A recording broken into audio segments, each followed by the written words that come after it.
ನಿಂತು ಭಿಕ್ಷೆ ಬೇಡುವ ಸ್ಥಿತಿಗೆ ತಂದು ಒಡ್ಡಿ ಬಿಟ್ಟಿಯಲ್ಲ ದೇವರೇ. ನಾನು ಯಾವ ಜನ್ಮದಲ್ಲಿ ಪಾಪ ಮಾಡಿದೆನೆಂದು ನನಗೆ ಈ ಸ್ಥಿತಿ ತಂದು ಒಡ್ಡಿದೆ ದೇವರೇ. 4 ದಿನಗಳಿಂದ ಒಟ್ಟಿಗೆ ಇಡೀ ಅನ್ನವಿಲ್ಲ. ಏನು ಮಾಡಲಿ, ಯಾರನ್ನು ಕೇಳಲಿ?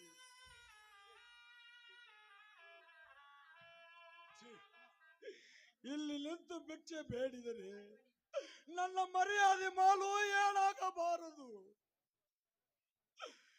ನನ್ನ ಜೀವನೇ ಸಾಕು. ಎಲ್ಲಾದರೂ ನದಿಗೆ ಬಿದ್ದು ಪ್ರಾಣ ಕಳೆದುಕೊಳ್ಳುವುದೇ ಉತ್ತಮ. ಹೌದು, ಉತ್ತಮ. ಪ್ರಾಣ ಕಳೆದುಕೊಳ್ಳುವುದೇ ಉತ್ತಮ.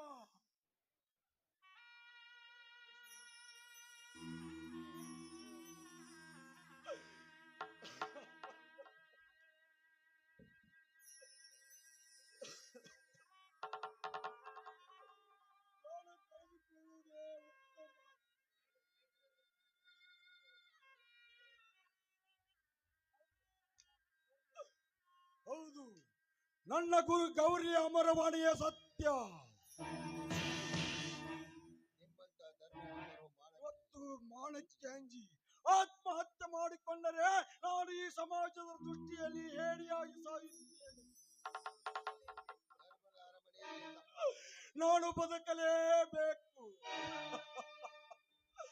ನಾನು ಬದುಕಲೇಬೇಕು. ಧರ್ಮದ ಅರಮನೆಯಲ್ಲಿ ನನ್ನ ತಮ್ಮನಂತ ತಾಯಿ ಗಂಡರು ಹುಟ್ಟಿದ್ದಾರೆ. ಅವರಿಗೆ ಇಂಟ್ರೆಸ್ಟ್ ಆಡಲೇಬೇಕು. ಅದಕ್ಕಾದರೂ ನಾನು ಬದುಕಲೇಬೇಕು. ಅಯ್ಯೋ ದೇವರೇ, ಹೊಟ್ಟೆ ತುಂಬಾ ಸುತ್ತಿದೆ. ಇಲ್ಲಿ ಜನರು ಬಾಳ ಇದ್ದಾರೆ. ಭಿಕ್ಷೆ ಬೇಡಿದರೆ ಯಾರಾದರೂ ಹಣ ಕೊಟ್ಟೇ ಕೊಡುತ್ತಾರೆ.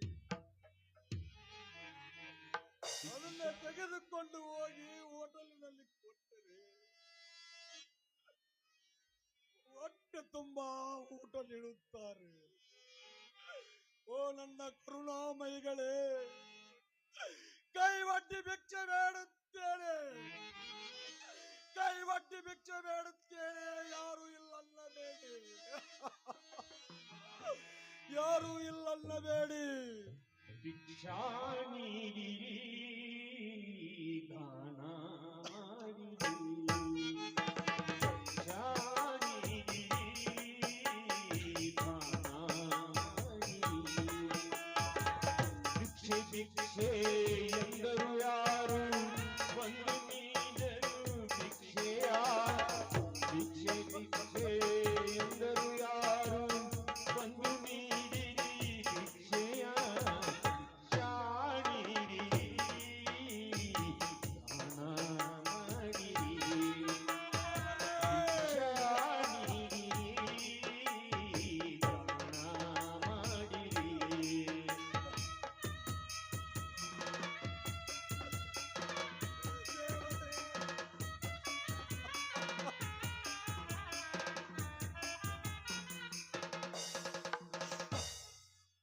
ಯಾರಪ್ಪ ನೀವು? ನೋಡಲು ದೊಡ್ಡ ಮನಿತನವುದರಂತೆ ಕಾಣ್ತಾ ಇದ್ದೀರಾ. ಬೀದಿಯಲ್ಲಿ ನಿಂತು ಭಿಕ್ಷೆ ಬೇಡ್ತಾ ಇದ್ದೀರಲ್ಲಪ್ಪ, ಯಾರಪ್ಪ ನೀವು? ನೋಡಿ, ಅದನ್ನ ತೆಗೆದುಕೊಂಡು ನನಗೆ 10 ರೂಪಾಯಿ ಕೊಡಿ. ನಿಮ್ಮ ಹೆಸರು ಹೇಳಿಕೊಂಡು ಹೊಟ್ಟೆ ತುಂಬಾ ಊಟ ಮಾಡುತ್ತೇನೆಪ್ಪ, ಊಟ ಮಾಡುತ್ತೇನೆ. ನೋಡಿ, ನೀವು ಯಾರು ಅಂತ ಹೇಳಿದ್ರೆ ಮನೆಗೆ ಕರೆದುಕೊಂಡು ಹೋಗಿ ಸ್ನಾನ ಮಾಡಿಸಿ ಹೊಟ್ಟೆ ತುಂಬಾ ಊಟ ಹಾಕುತ್ತೇನೆ. ಹೇಳಿಯಪ್ಪ, ನೀವು ಯಾರು ಎಂದು. ಹೇಳುತ್ತೇನೆ ಕೇಳಪ್ಪ ನನ್ನ ಕರುಣಾಜನಕನವಾದ ಕಥೆಯನ್ನು. ನಾನೊಬ್ಬ ಸುತ್ತ 7 ಸಾಲಿನ ಧರ್ಮವಂತ ದೇಸಾಯಿ. ಇಂದು ಈ ಸ್ಥಿತಿಗೆ ಬರಲು ನನ್ನ ರಕ್ತ ಹಂಚಿಕೊಂಡ ಬಂದ ನನ್ನ ತಮ್ಮನೇ ಕಾರಣ. ಅಂದರೆ ನನಗೆ ತುತ್ತು ಅನ್ನ ನೀಡಿ ಆಶ್ರಯ ಕೊಟ್ಟ ಕಲಿಯುಗದ ಧರ್ಮರಾಜರು ನಮ್ಮಪ್ಪರೇ ನೀವು. ಅಯ್ಯೋ ಅಪ್ಪರ, ನಿಮ್ಮನ್ನು ನೋಡಿದ್ರೆ ಕರಳು ಕೆತ್ತು ಬರುತ್ತದೆ ಅಪ್ಪರ, ಕರಳು ಕೆತ್ತು. ನೀನು ನಾನು ಸಾಕಿ ಬೆಳೆಸಿದ ಸಿಂಧೂರನೇ? ಹೌದ್ರಿ ಅಪ್ಪಾರ, ಹೌದು. ಅದು ಎಷ್ಟೋ ದಿನಗಳು ಉರುಳಿದವು, ನಿಮ್ಮನ್ನು ನೋಡದೆ ಮಾತನಾಡಿದೆ. ಕ್ಷಮಿಸಿ ಬಿಡಿ ಅಪ್ಪಾರ, ಈ ನಿಮ್ಮ ಸಾಕಿದ ಮಗ ಕ್ಷಮಿಸಿ ಬಿಡಿ ಅಪ್ಪಾರ. ಸಿಂಧೂರ, ನನ್ನ ತಮ್ಮನ ಗುಣಗಾನ ಅರಿತುಕೊಳ್ಳದೆ ಅವನ ಮಾತಿಗೆ ಕಿವಿ ಜೋತು ಬಿಟ್ಟು ನಿನ್ನನ್ನು ಮನೆ ಬಿಟ್ಟು ಹೊರಗಾಕಿದ್ದಕ್ಕೆ ಇಂದು ಆ ದೇವರು ಈ ಶಿಕ್ಷೆ ನೀಡಿದ್ದಾನಪ್ಪ. ಸಿಂಧೂರ, ಈ ಶಿಕ್ಷೆ ನೀಡಿದ್ದಾನೆ. ಅಪ್ಪಾರ, ನೀವು ಅಂದುಕೊಂಡಂತೆ ನಿಮ್ಮ ತಮ್ಮ ಎಂದೂ ನಿಮ್ಮ ದಾರಿಯಲ್ಲಿ ನಡೆಯಲೇ ಇಲ್ಲ.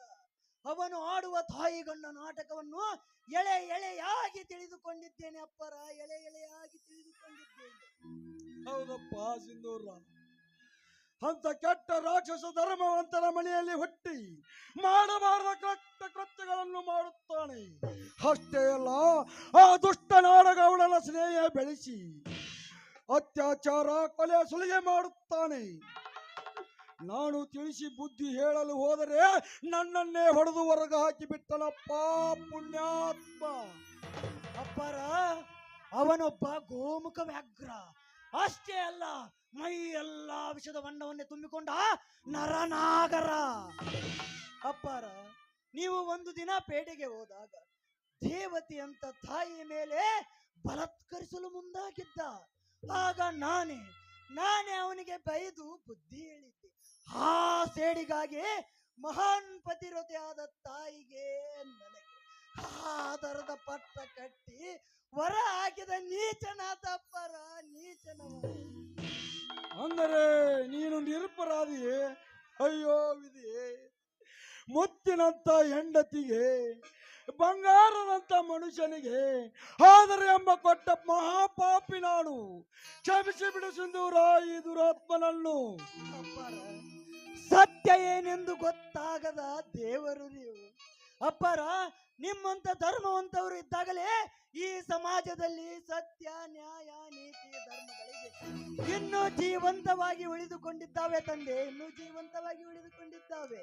ಸಿಂಧೂರ, ಕರ್ಮದ ಅರಮನೆಯಲ್ಲಿ ನನ್ನ ತಾಯಿನಂತ ತಾಯಿಗಂಡರು ಹುಟ್ಟಿದಾಗಲೇ ಧರ್ಮದ ನಾಡುಗಳು ಕರ್ಮದ ತಾಣವಾಗಿದೆ.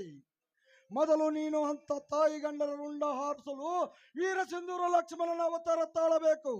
ಇಲ್ಲವಾದರೆ ಶರ್ತನಂತ ನೀತರು ಹುಟ್ಟಿಕೊಂಡು ಧರ್ಮದ ಅರಮನೆಯಲ್ಲಿ ಕರ್ಮಕಾಂಡ ನಡೆಯುತ್ತದೆ. ಕೆಟ್ಟ ರಾವಣರು ಹುಟ್ಟಿಕೊಳ್ಳುತ್ತಾರೆ. ಅವನು ಎಲ್ಲೇ ಇರಲಿ ಹುಡುಕಾಡಿಕೊಂಡು ಹೋಗಿ ಅವನ ದೇಹವನ್ನು ಇಂಚಾಗಿ ಕತ್ತರಿಸಿ ಹಾಕು ಸಿಂಧೂರ, ಕತ್ತರಿಸಿ ಹಾಕು. ಅಪ್ಪರ, ನೀವು ಅಪ್ಪನೆ ಕೊಟ್ಟಿರಲ್ಲ, ಇನ್ನು ಮುಂದೆ ನೋಡಿ ಸಿಂಧೂರನ ಹೋರಾಟದ ಕ್ರಾಂತಿ.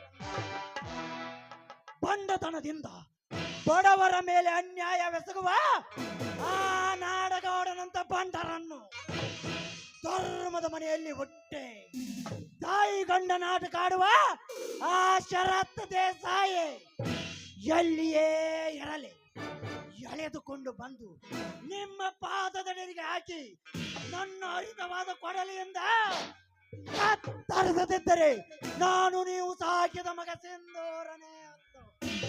ಸಿಂಧೂರ, ಇಲ್ಲೊಮ್ಮೆ ಸಾಕಿದ ಮಗನೆಂದರೆ ನನ್ನ ಹಾನಿಯಾದಿತ್ತು. ದುಷ್ಟರನ್ನು, ನೀಚರನ್ನು, ಕೊಲೆಗಡಕರನ್ನು, ವಿಕೃತ ಕಾಮಕರನ್ನು ಸೆರೆ ಹಿಡಿದು ಶಿಕ್ಷೆ ಕೊಟ್ಟಾಗಲೇ ನೀನೊಬ್ಬ ಧರ್ಮದ ನಾಡಿನಲ್ಲಿ ಸಿಡಿದದ್ದ ಸಿಂಧೂರ ಹುಲಿ ಎಂದು ನಿನ್ನ ಹೆಸರು ಅಜರಾಮವಾಗಿ ಉಳಿಯುತ್ತದೆ. ಸಿಂಧೂರ ಅಜರಾಮವಾಗಿ ಉಳಿಯುತ್ತದೆ. ಆಯ್ತು ಅಪ್ಪಾರ, ಈ ದೇಹದಲ್ಲಿ ಉಸಿರಿರುವವರೆಗೂ ನಿಮ್ಮ ಹೆಸರನ್ನು ಪ್ರಕಾಶಮಾನವಾಗಿ ಬೆಳಗಿಸುತ್ತಾನೆ ಈ ಸಿಂಧೂರ. ಅಪ್ಪಾರ, ಈ ನಿಮ್ಮ ಸ್ಥಿತಿಯನ್ನು ನೋಡಲಿಕ್ಕೆ ಆಗುತ್ತದೆ. ಬನ್ನಿ ಅಪ್ಪಾರ, ಮೊದಲು ಮನೆಗೆ ಹೋಗೋಣ. ನಡಿಯಪ್ಪ, ಹೋಗೋಣ.